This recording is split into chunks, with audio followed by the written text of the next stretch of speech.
yeah, today we're shooting the 6 arc. We have got another test where we are testing the 103 grain ELD-X and 108 grain Berger Elite Hunter bullets. I have got the targets here, so let's show you the video of me shooting them. We'll look at the targets afterwards and we'll talk about what the next steps are. You like that? That's kind of cool, huh? All right, we're back today. We're shooting the 6 arc.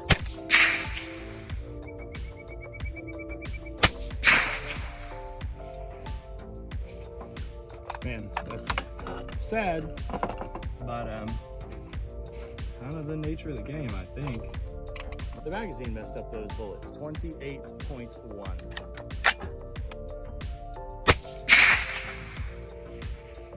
Okay, 25.75 out of that one. 25.82. Okay. It's about an inch. 25.66 average on that one. 28.2 of Leverevolution. Okay. 25.82. 28.3 of Leverevolution.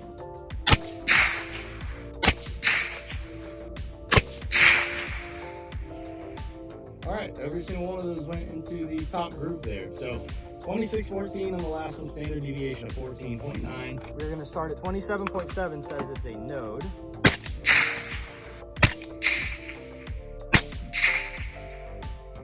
That's a good little group. That's probably half an inch. 24.93 on those. That was 27.9 of Leverevolution. Here's what's awesome. I calibrated GRT. It said we would get 24.94.2 out of those. 28 grains of lever, 25.04. Down one row, left target.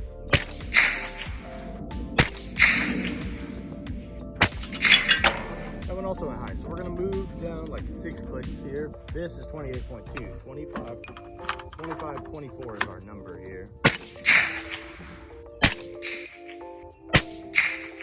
Not a bad group. 25.35 on that one. 28.3 of Leverevolution.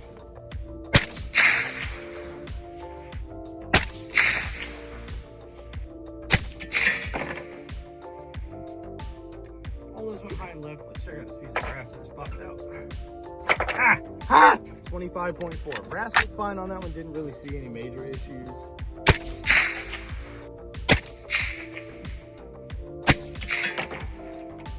That first group you saw, we only got 2 shots out of it because we messed up the one cartridge. I just didn't feel super safe shooting it. This is actually the bullet. There is a big dent in that shoulder.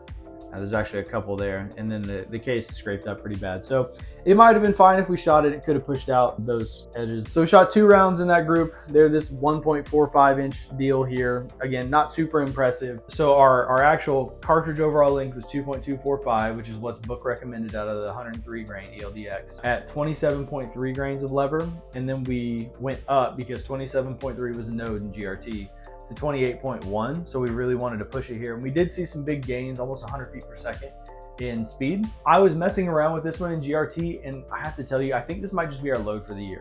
When I was looking at pressures for this cartridge, I wanted to try some different seating depths, and I can't push this one super deep into the case. So what I think our next seating depths on this one are gonna be at 2.25, 2.24 and 2.235. That's right at that 52,000 PSI maximum for 6 arc. So from there, we shot the 108 grain Bergers, and this bullet surprised me a lot. What we did is we went back in, we asked ChatGPT to give us a little more data here, and here's what we found. There is 2 loads that I'm interested in testing more of. So the first load we shot was 27.7 grains, and that group is 0.636 inches. So very strong group out of those rounds. 2,400 feet per second, almost 2,500, and then we have 1,400, almost 1,500 foot-pounds of energy, standard deviation of 15.5, so that's higher than we want it to be. But again, this is not a cartridge I'm killing deer with past 200 yards. It's effective out to 3. I've done some charts and I can show you that after we do our next test.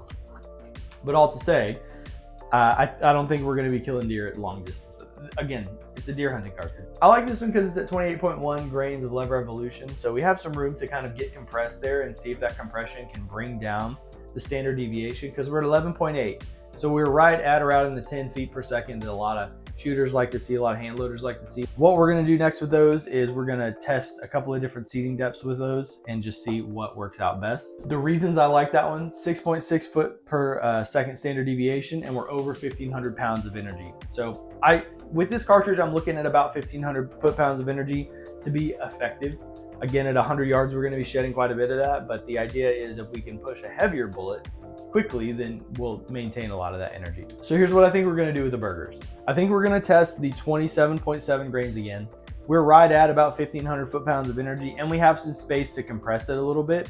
I ran some numbers based on this first group, and this is the one that we're the most flexible with. At 2.26 overall length, our speed was around 2486. If we push that back, then we get around 2494 feet per second. From there, we'll go 10 thousandths every time we seat a bullet and just see what happens here.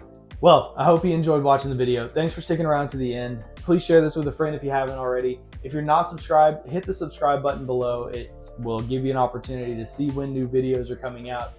I love it when you engage with the videos. It helps me learn a little bit more about the community and the internet, definitely.